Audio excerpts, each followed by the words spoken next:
sa aming pong partner agencies. Maraming salamat po at batid ko po tayong lahat ay handang-handa na para sa isang mapayapa, malinis at ligtas at matagumpay na barangay at sangguniang kabataan elections 2023 dito sa ating mahal na lungsod ng Valenzuela. Muli, maraming salamat po, magandang umaga at maligayang pagdalo.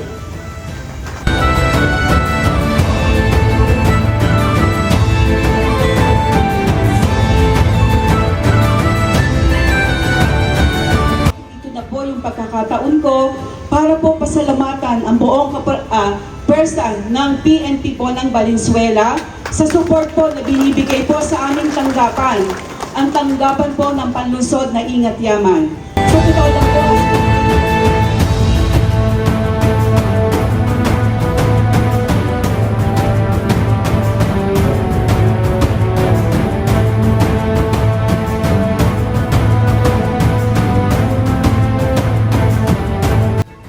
with this po, again, in behalf of my partner Enrique Santos, we thank you for your support.